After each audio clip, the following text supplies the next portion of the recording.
Reciba un cordial saludo de parte del grupo misionero Avancemos, un movimiento cuyo objetivo es servir, equipar y entrenar a los líderes de la Iglesia.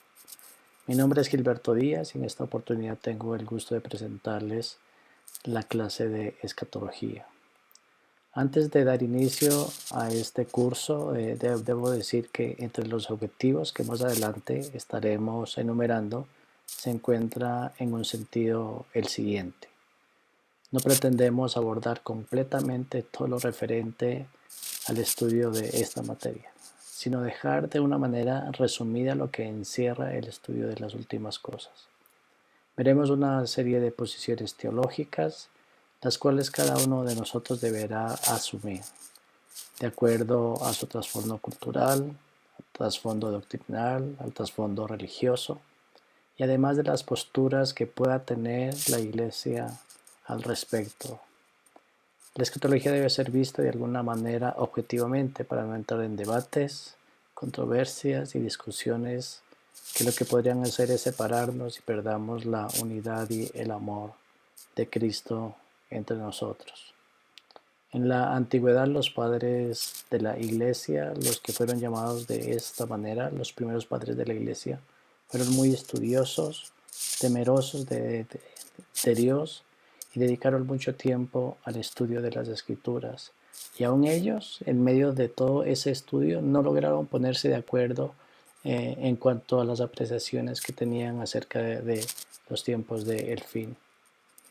Lo que pretendemos con este curso es simplemente dejar abierto el debate, dejar el gusto por entrar en estos temas sin ningún temor y poder crecer en el conocimiento acerca de los últimos tiempos. Un pensamiento que nos ayudará a ponernos en el lugar correcto, y esa es mi apreciación, que cualquier posición que nosotros asumamos, claro, debe estar basada en el estudio juicioso de las Escrituras.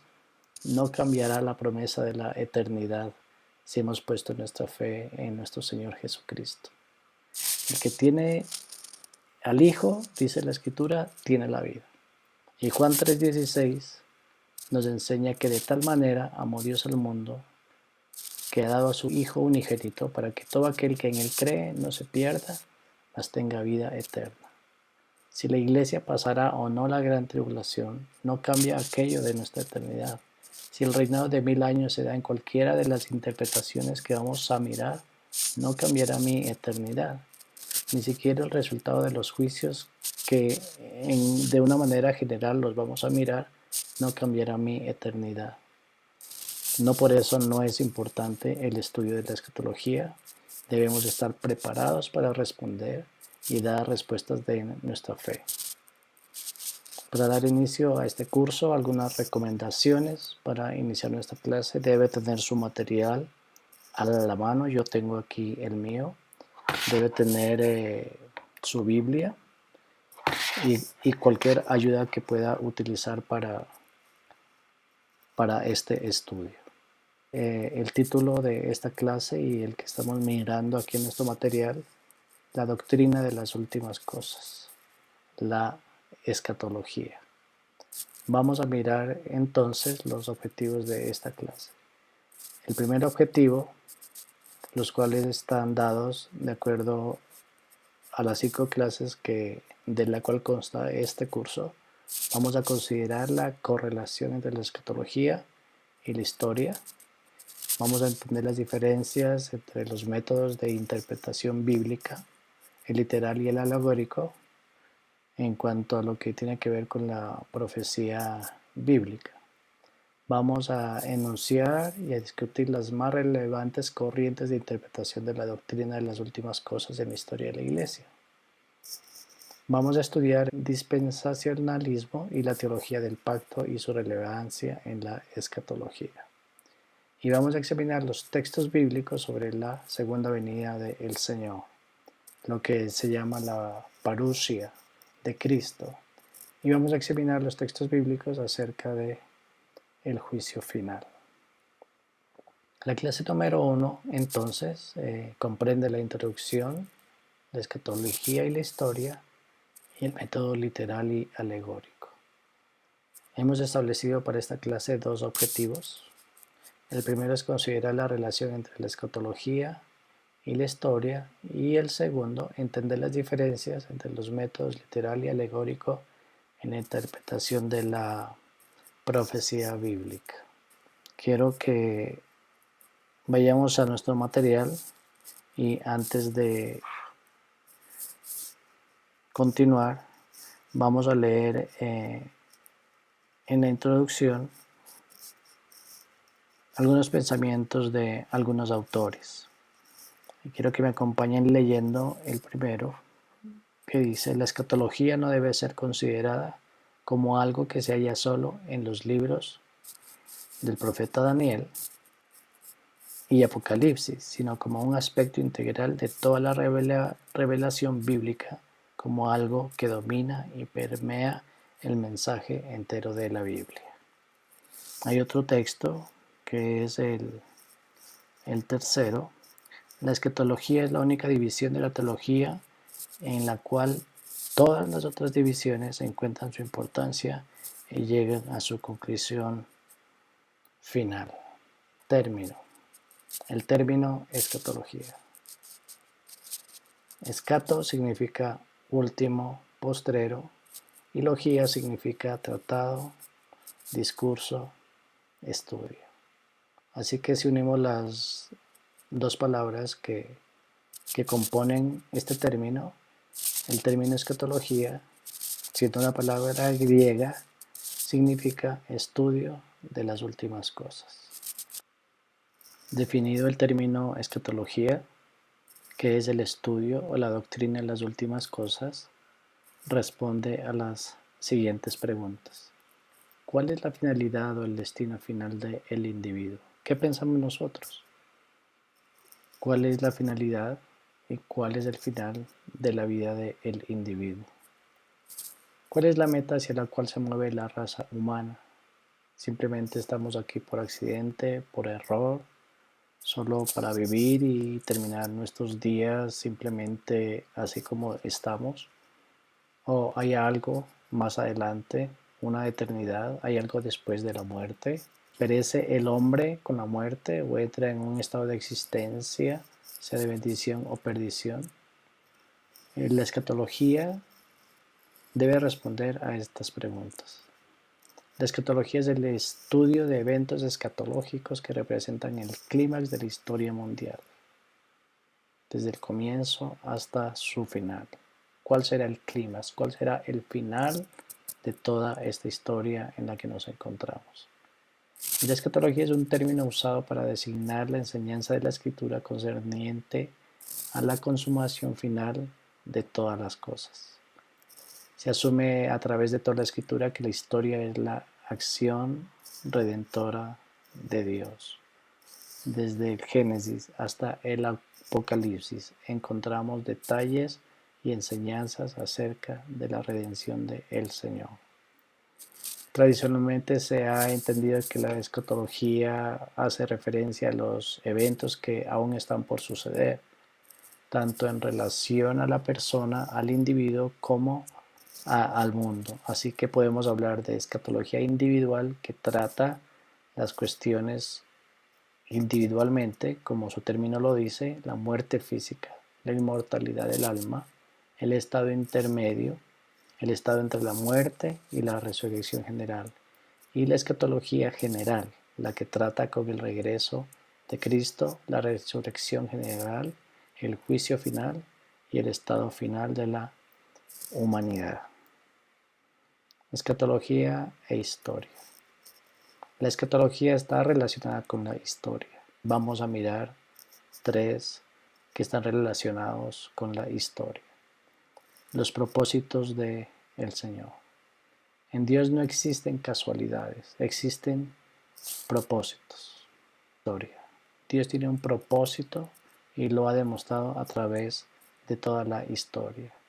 Tiene una redención histórica en los tipos y ceremonias del Antiguo Testamento. Hemos pasado por toda la historia de Israel a través de las Escrituras y encontramos un gran número de tipos y ceremonias que se realizaban en el Antiguo Testamento. El pueblo de Israel la realizaba y tienen mucho que ver con los propósitos del Señor hasta hoy y lo que será en nuestra eternidad. Dios tiene un propósito en su cumplimiento en la vida, en la muerte y la resurrección y consumación de los cielos y la tierra nueva. Dios se dirige hacia un camino, hacia un propósito. La historia habla de la nación de Israel. Dios cumplía un propósito con la nación de Israel e iba a utilizarla como ejemplo para la iglesia hoy. La nación de Israel está en la historia y en los propósitos del Señor. La historia habla acerca de la persona de Jesús. Una vez más decimos que desde Génesis hasta el Apocalipsis hemos encontrado enseñanzas acerca de la primera venida de nuestro Señor Jesucristo. Habla del Señor Jesús y Dios maneja todo un propósito integral acerca de la redención en Jesús. La historia de un movimiento cristiano en el Nuevo Testamento. Después de la ascensión de nuestro Señor Jesucristo a los cielos y la promesa de su segunda venida, comienza o inicia un movimiento cristiano en el Nuevo Testamento, el nacimiento de la iglesia, la predicación del Evangelio. El Señor dijo: recibiréis poder cuando haya venido sobre vosotros el Espíritu Santo y me seréis testigos en Judea, en Samaria y hasta lo último de la tierra. Y la historia muestra que la iglesia ha trabajado en ello, ha predicado el Evangelio y hoy aún continuamos enseñando y hablando de esta historia. Toda la historia es una revelación de los propósitos del Señor. Dios es el Señor de la historia. El reino de Dios domina sobre todos. Para esto vamos a leer el Salmo 103, versículo 19. Jehová estableció en los cielos su trono, y su reino domina sobre todos. El reino de Dios domina sobre todos. Sobre todo reino que nosotros podamos conocer o entender. Dice la palabra: Jehová estableció en los cielos su trono y domina sobre todo lo que podamos conocer. Sobre los reinos de las naciones domina el Señor. Por esa razón, Dios es el Señor de la historia. Domina sobre todo y domina sobre las naciones. Segunda Crónicas 20, versículo 6 enseña: y dijo Jehová, Dios de nuestros padres, ¿no eres tú Dios en los cielos y tienes dominio sobre todos los reinos de las naciones? ¿No está en tu mano tal fuerza y poder que no hay quien te resista? Es el Señor de los reinos de las naciones. Otro versículo más en Proverbios, capítulo 21, versículo 1. Como los repartimientos de las aguas, así está el corazón del rey en la mano de Jehová. A todo lo que quiere, lo inclina. Incluso los reyes de la tierra están en manos del Señor. Dios es el Señor de todo y domina sobre todo. Y es soberano. ¿Quién puede quitarle eso al Señor? Como los repartimientos de las aguas, así está el corazón del rey en la mano de Jehová. Inclina a los hombres para sus propósitos. Nada se ha salido de sus manos. Nada es casualidad. Dios está cumpliendo un propósito a través de toda la historia. Y la escatología se encarga de ese estudio también. Dios realiza todas las cosas de acuerdo al consejo de su voluntad. Efesios 1:11 dice: en él asimismo tuvimos herencia, habiendo sido predestinados conforme al propósito del que hace todas las cosas según el designio de su voluntad. Dios está en control. Dios es soberano. Dios gobierna todas las cosas. Cuánto nos debe alegrar saber que tenemos un Dios todopoderoso, un Dios fiel, un Dios amoroso, un Dios que todo lo puede, que es soberano que domina sobre todos, que todos los reinos de las naciones están en su mano, que todos los hombres, que todos los reyes de la tierra, Él tiene el control y el dominio, realiza todas las cosas de acuerdo a los designios de su voluntad. Dios ha determinado los tiempos y los lugares para la existencia de todas las naciones de la tierra. Hechos 17:26. Y de una sangre ha hecho todo el linaje de los hombres para que habiten sobre toda la faz de la tierra. Y les ha prefijado el orden de los tiempos y los límites de su habitación. Él tiene determinado todos los tiempos y la existencia de todas las naciones de la tierra. Pues vamos a leerlo. Y de una sangre ha hecho todo el linaje de los hombres, de una sangre, para que habiten sobre la faz de la tierra. Y les ha prefijado el orden de los tiempos y los límites de su habitación. Por eso Él es el Señor de la historia. Dios no manipula al hombre tanto que permite que cometa errores en su vida, pero aún así todo sirve a sus propósitos. Algo muy interesante de la palabra que podemos establecer: Dios no escondió los errores de los hombres. Dios los mostró como seres humanos en su debilidad, en su humanidad, en sus valores, su personalidad, en todos los detalles positivos, pero también muestra todas sus debilidades, sus valores, sus virtudes las muestra el Señor, pero también muestra sus errores. Pero todo esto es llevado y sirve a sus propósitos. Dios no lo manipula. Génesis 50:20. Vosotros pensasteis mal contra mí, mas Dios lo encaminó para hacer bien, para hacer lo que vemos hoy, para mantener en vida a mucho pueblo. Esto lo estaba hablando José, quien fue vendido como esclavo y sirvió en Egipto. Y luego de todos los errores, de todo lo que el mismo hombre hizo, sus hermanos, en medio de la envidia, lo vendieron.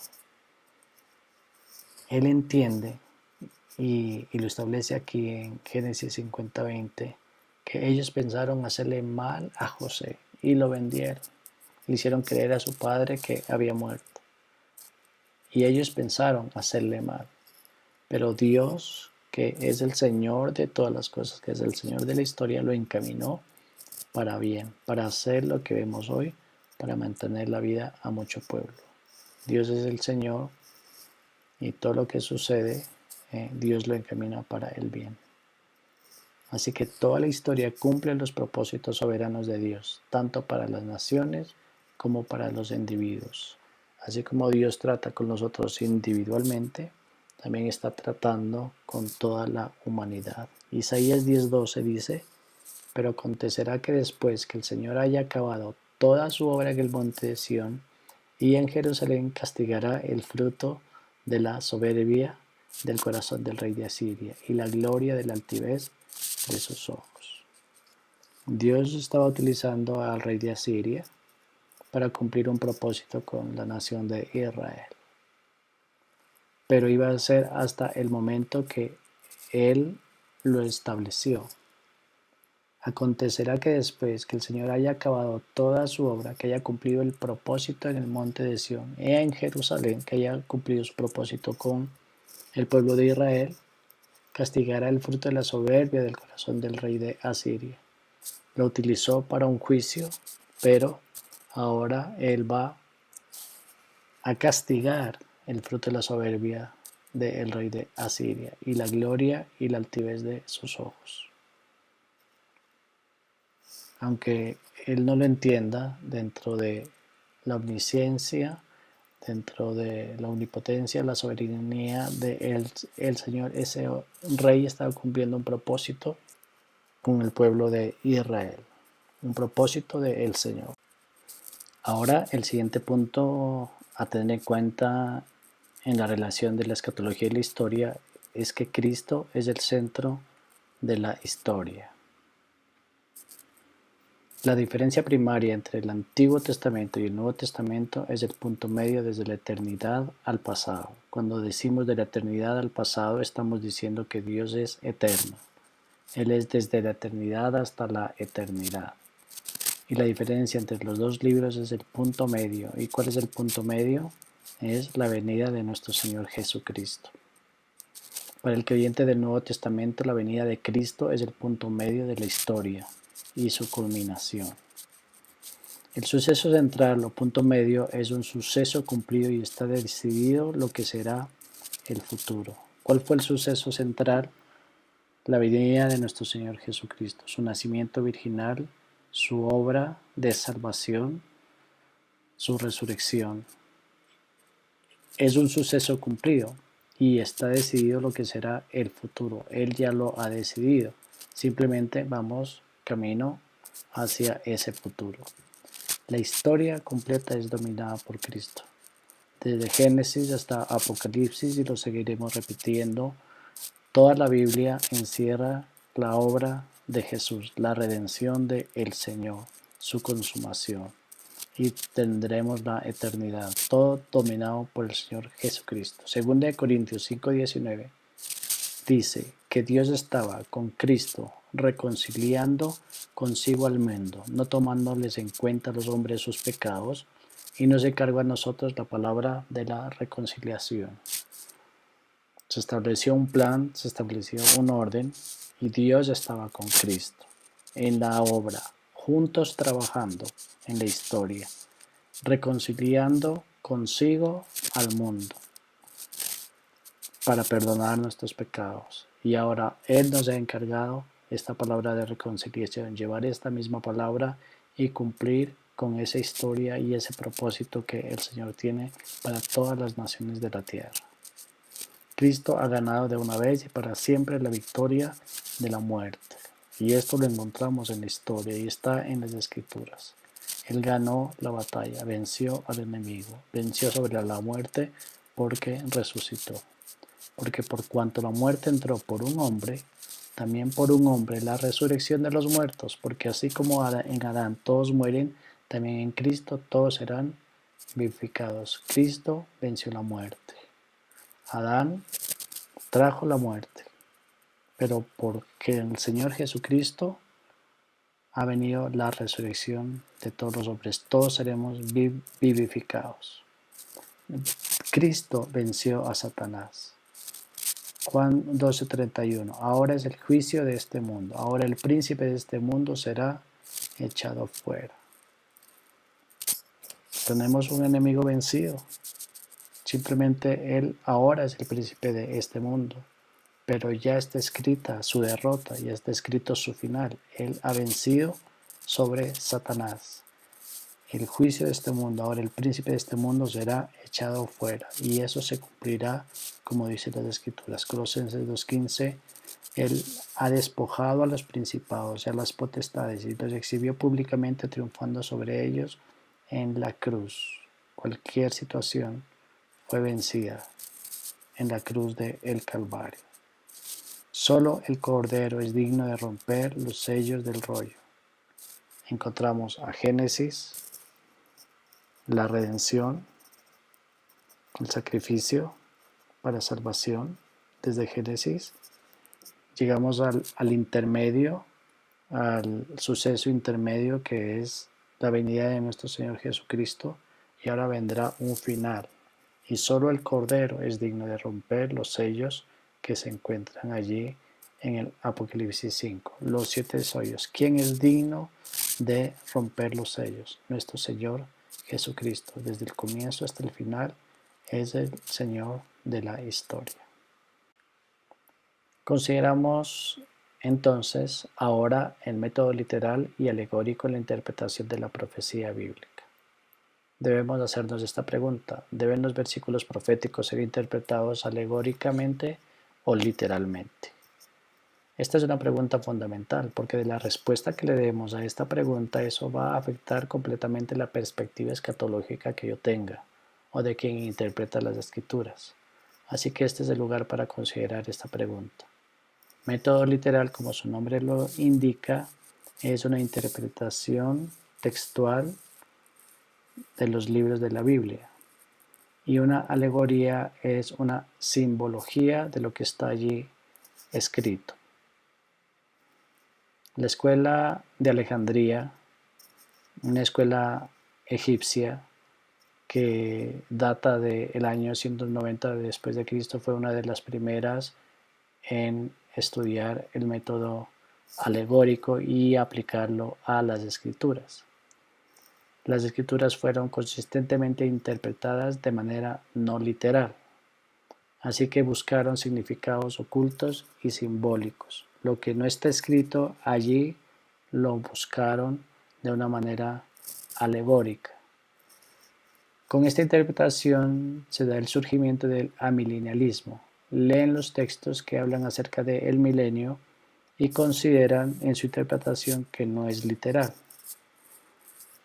El acercamiento al método literal le he recuperado hacia los siglos segundo y tercero, y ahora, interpretando la palabra de manera literal, se encuentra que el milenio va a ser como está escrito allí de manera literal. El premilenialismo se basa en una interpretación literal y el reino de 1000 años también lo es. Uno de los teólogos que hicieron interpretación alegórica fueron Agustín de Hipona, Martín Lutero, Juan Calvino. Agustín de Hipona fue uno de los precursores dentro de la teología y él interpreta algunas partes de la palabra de forma literal y otras partes en forma alegórica. No es consistente en su interpretación. Él fue inconsistente. La segunda venida de Cristo de forma literal, pero el reino milenial no se cumplirá literalmente. La visión de Agustín fue la doctrina dominante de aquella época. Martín Lutero y Juan Calvino también adoptaron esa postura. La segunda venida del Señor Jesucristo será de manera literal, pero el reino milenial no se cumplirá literalmente. Ya hemos dicho que la alegoría es un símbolo, y aquí vemos esta imagen. Es un símbolo de la justicia romana. Allí hay una balanza. Eso es una alegoría. Si uno interpreta la profecía alegóricamente o literalmente, determinará cómo responde a muchas preguntas relacionadas con la profecía bíblica. Como Agustín de Hipona, Martín Lutero, Juan Calvino y muchos otros, ¿será el reino milenial un reinado literal de 1000 años de Jesucristo en la tierra, o se refiere a esto a un reino espiritual actual de Cristo del cielo? ¿Cómo respondemos a esta pregunta nosotros? Tenemos que ir al texto, mirarlo en su contexto, analizarlo y tomar nuestra interpretación. ¿Será literal? ¿Será alegóricamente?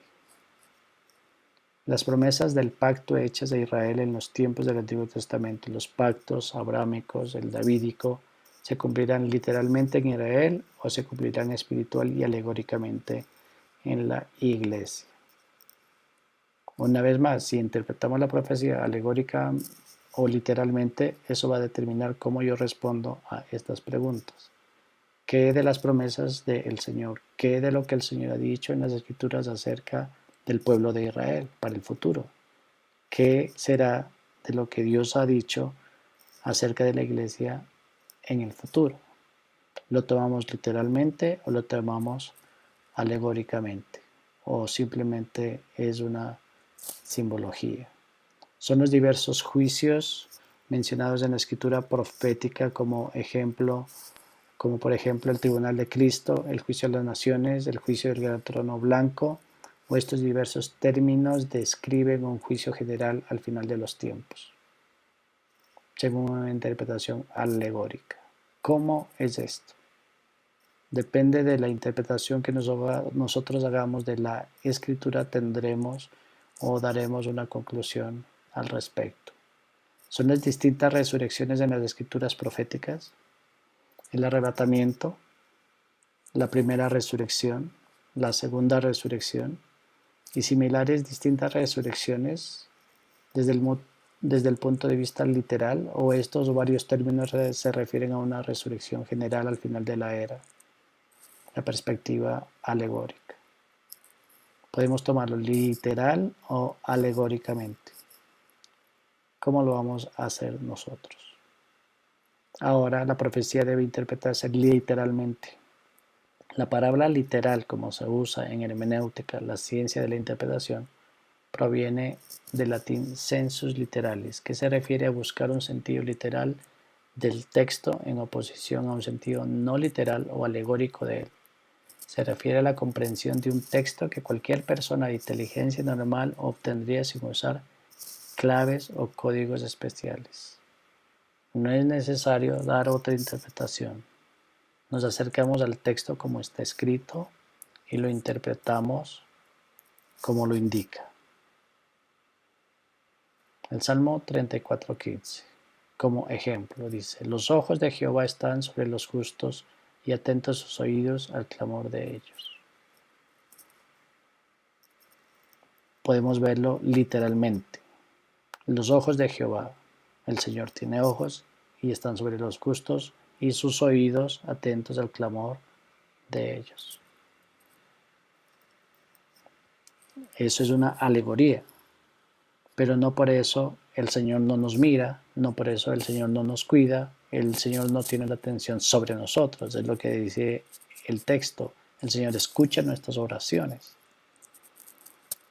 Es una manera de entender las Escrituras. El Salmo 91:4, con sus plumas te cubrirá y debajo de sus alas estará seguro. Escudo y adarga es su verdad. Podemos ahí imaginarnos al Señor con plumas, simplemente es una alegoría en el sentido del propósito del Señor, que entendamos que Él nos cuida, que Él nos cubre, que Él nos protege, que estamos debajo de sus alas. Es una manera en que el escritor, inspirado por el Espíritu Santo, trae a nosotros una imagen del cuidado del Señor para sus hijos. Juan 4:24, Dios es espíritu, y los que le adoran en espíritu y en verdad es necesario que le adoren. Dios es espíritu. No tiene ojos, no tiene oído, no tiene plumas. Él es espíritu. Pero los textos están dados para traer un entendimiento a nosotros. Cuando leemos los ojos de Jehová están sobre los justos, inmediatamente nuestra interpretación es literal y decimos, Él nos ve, Él nos cuida, Él nos cubre con su amor, y aquí está escrito con sus plumas, pero Dios es espíritu. ¿Qué significa el sentido literal? Se mantiene su significado propio, su significado habitual. Por ejemplo, aquí en la imagen encontramos, aquí hay un gato encerrado. Cuando decimos los ojos de Jehová están sobre los justos, estamos imaginando al Señor mirándonos a nosotros. Muy importante que el método literal no elimina las figuras del lenguaje. Se siguen usando, Jesús las utilizó. Aquí hay una alegoría, yo soy la puerta y el que por mí entrare será salvo y entrará y saldrá y hallará pastos. Juan 10:9. Esto es una alegoría. El método literal no elimina la figura del lenguaje, no elimina la alegoría. Yo soy la puerta, Jesús no es una puerta, pero Él es una puerta. La imagen nuestra es que Él es una entrada para ser salvos. Yo soy la puerta y el que por mí entrare será salvo y entrará y saldrá y hallará pastos. El método literal no elimina el uso de los símbolos. En Apocalipsis encontramos muchísimos símbolos, está lleno de simbología, pero no elimina el uso de los símbolos. La visión de las 7 estrellas y los 7 candeleros. Juan vio 7 estrellas y dice la escritura que eran los pastores de las iglesias. Y allí están, pero no por la interpretación literal, no estamos eliminando esos símbolos que aparecen allí en las escrituras. El método literal no elimina el uso de las parábolas y encontramos la parábola del sembrador, que es lo que quería mostrar el Señor, que había distintos corazones que recibirían la palabra del Señor y de acuerdo a cómo fuera su corazón, daría fruto en ella. No elimina el uso de las parábolas, el método literal. 6 buenas razones para adoptar una interpretación literal de la escritura, incluida la profecía bíblica. La primera, una interpretación literal es el enfoque normal de todos los idiomas. No necesitamos recurrir a otras herramientas, sino simplemente venir y leer los textos y vamos a entenderlos. Es un enfoque normal de todos los idiomas. La mayor parte de la Biblia tiene sentido cuando se toma literalmente. No podemos aplicar simbología o alegoría a toda la Biblia. La mayor parte tiene un sentido literal y tiene sentido. 3. Un enfoque literal permite significados alegóricos o simbólicos cuando se indica en el contexto, como suele ser el caso en la literatura apocalíptica, como en los libros de Daniel, los libros de Apocalipsis. Ya dijimos, lo literal permite el uso de las figuras. 4. Todos los significados alegóricos o simbólicos realmente dependen del significado literal. Yo voy a interpretar una alegoría teniendo en cuenta el significado literal. Los ojos de Jehová están sobre los justos. ¿Cuál es el significado literal? Los ojos de Jehová. La alegoría, los ojos de Jehová. Pero ¿cuál es su significado?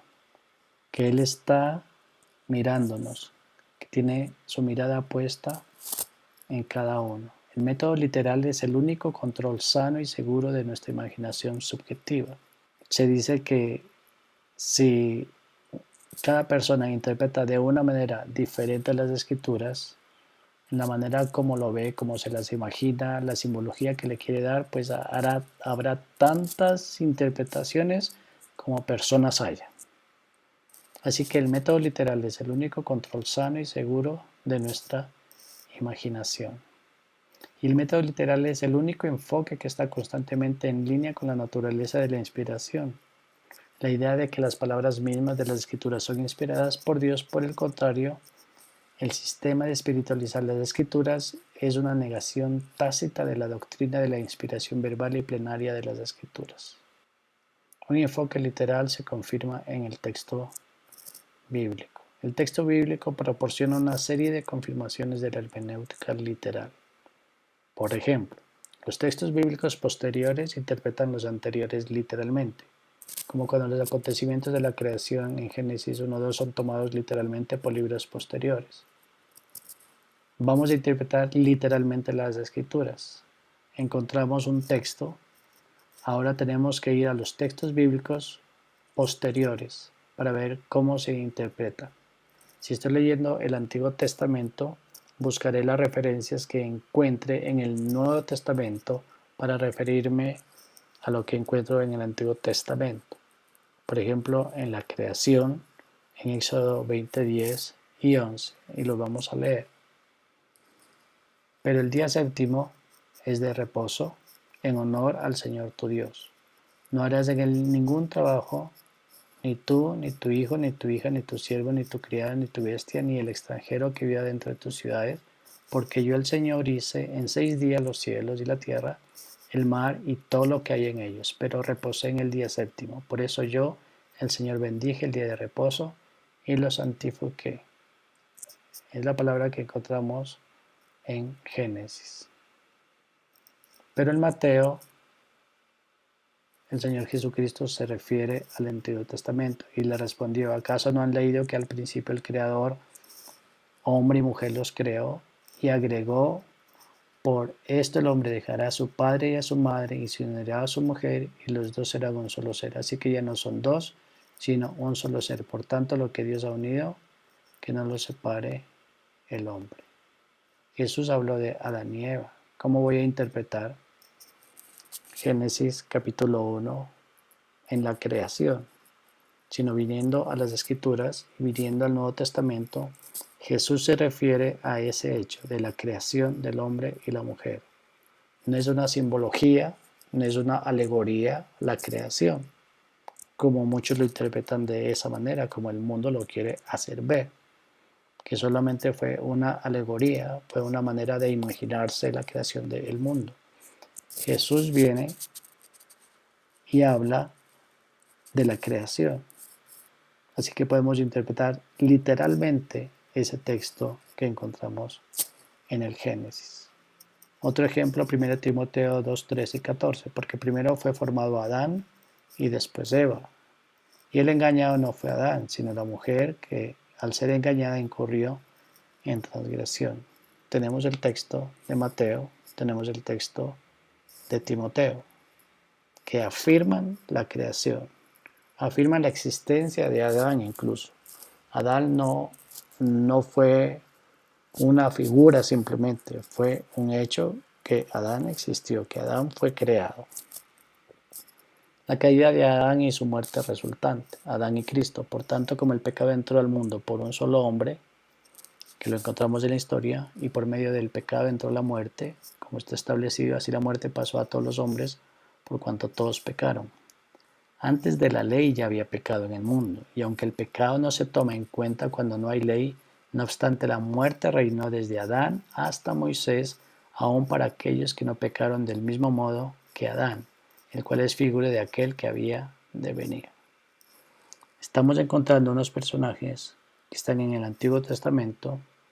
Adán, encontramos a Moisés, que está en el Antiguo Testamento, y son mencionados en el Nuevo Testamento. ¿Cómo interpreto la existencia de Moisés? Vengo al Nuevo Testamento y lo encuentro en las Escrituras y encuentro que se habla de ellos. Así que Moisés tampoco fue una figura, tampoco fue una alegoría, tampoco fue un personaje inventado, fue un hecho que Moisés existió. No solamente el Nuevo Testamento lo dice, sino la historia muestra la existencia de Moisés. El diluvio de Noé. El diluvio fue real, es un símbolo, es una alegoría, simplemente es una historia ficticia, pues Mateo 24, 38 al 39, Jesús mismo habla del diluvio, porque como en los días antes del diluvio estaban comiendo y bebiendo, casándose y dándose en casamiento hasta el día en que Noé entró en el arca, y no entendieron hasta que vino el diluvio y se los llevó a todos. Así será la venida del Hijo del Hombre. Podemos interpretar el texto del Antiguo Testamento con el Nuevo Testamento, con las palabras del Señor Jesús. El diluvio no es una alegoría, no es una simbología. Podemos interpretar esos textos literalmente. Los relatos de Jonás.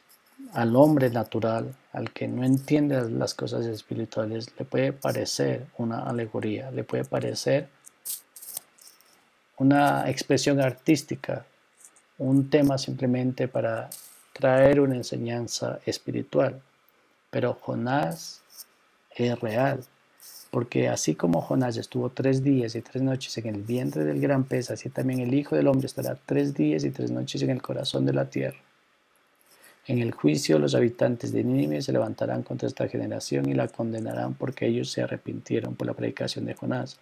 Y aquí hay alguien que es más grande que Jonás. El juicio, la reina del sur, se levantará contra esta generación y la condenará porque ella vino desde los confines de la tierra para escuchar la sabiduría de Salomón. Y aquí hay alguien que es más grande que Salomón.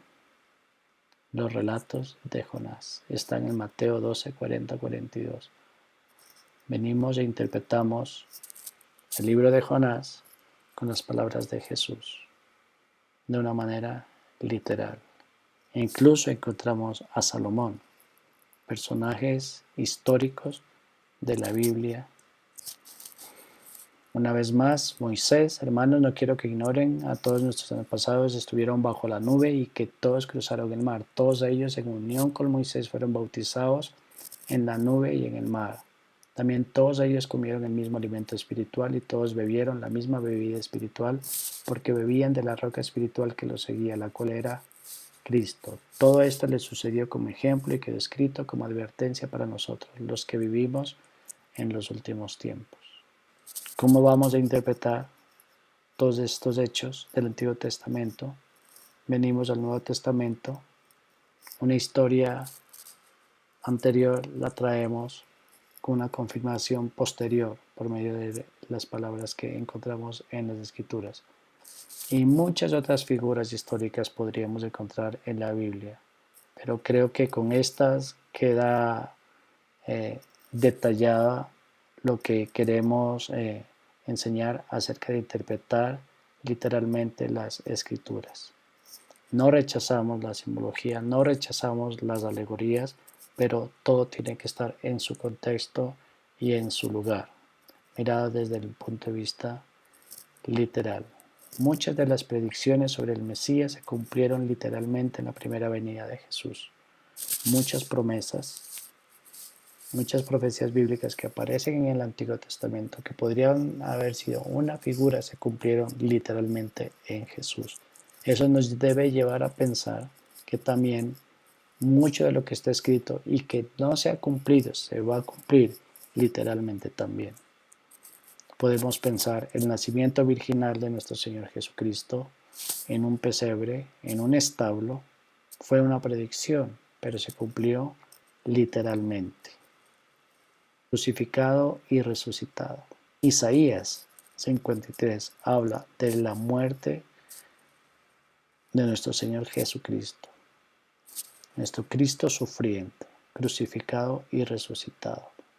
Fue predicho y se cumplió literalmente. Él fue crucificado y resucitó.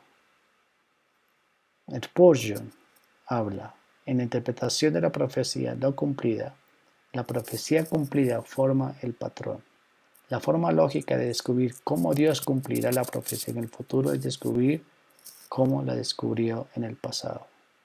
Si el Señor habló en las Escrituras de la primera venida de nuestro Señor Jesucristo, literalmente, cuando habla de su segunda venida, ¿cómo la interpretamos nosotros?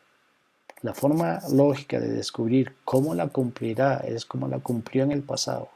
Se predijo la primera venida del Señor Jesucristo, se cumplió literalmente. ¿Cómo se cumplirá su segunda venida? Pues lo más natural es pensar que será de forma literal también. De esta manera hemos terminado esta clase y continuaremos la próxima lección. Muchas gracias.